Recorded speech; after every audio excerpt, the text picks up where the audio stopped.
Radnoy, boyagi butilka qani? Kesgan butilkangiz? To'liq nomini aytsangiz aytaman joyi. To'liq nomimi?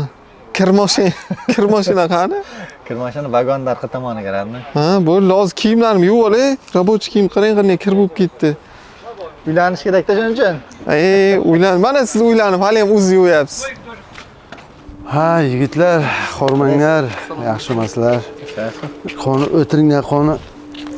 Qandaysizlar? Charchamayapsizmi? Ha, zo'r. Ha, tinchmasizlar? Yaxshi. Charchamayapsizlarmi? Ha. Tinchlikmi? To'g'ri. Yigitlar nimasini so'raysizlar?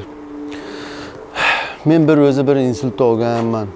Shu yoshgacha bir insult olganman. Mazam bo'lmayapti. Yigitlar, yosh o'tgan sari shunaqa bo'lib qolar ekan odam. O'zlaringga nima gaplar? Meni qo'yaveringlar. O'zlaringga nima gaplar, nima niyatlar? Bizlarni safar qarikonga o'xshayapti. Biz ona surpriz qilib kelgan do'stimiz telefonni ko'tarmayapti, telefonga tusholmayapti. Hozir endi bizda fikr xayolimiz shu yo'lkirani ishlab qaytish. Attang. Yaxshi bo'lmabdi. Qiyin ekan, Rossiya biza oson deb keluvdi, bu yerga. Yo'q. O'ylaganda ancha qiyin ekan.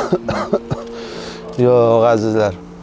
O'sha musofirlik haqida yozilgan she'rlar, qo'shiqlar, o'shalar shu odamlar o'zini boshidan o'tgan narsalarni shu aytib nima qilar ekanda, bu yerda haqiqatan ham chin ma'noda odamlarning yuzini, asl yuzlarini mana shu yerda ko'rilar ekanda. Shuning uchun ham musofir bo'lmaguncha musulmon bo'lmaysan degan ota-bobolarimiz nimasi bor ekanda, qarang.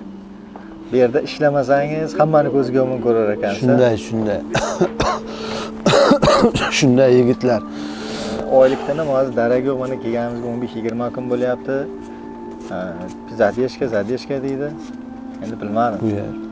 Bu yer shunday.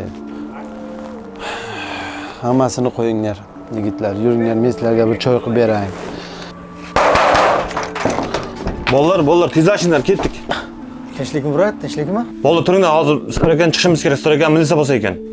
Kechagi maqsad aka bor edi-ku. O'sha kishini skor olib ketib kecha kechqurun hozir больницада ekan, yuragi xuruj chiqib, bolamdan o'tib qolibdi ekan. Yo'q.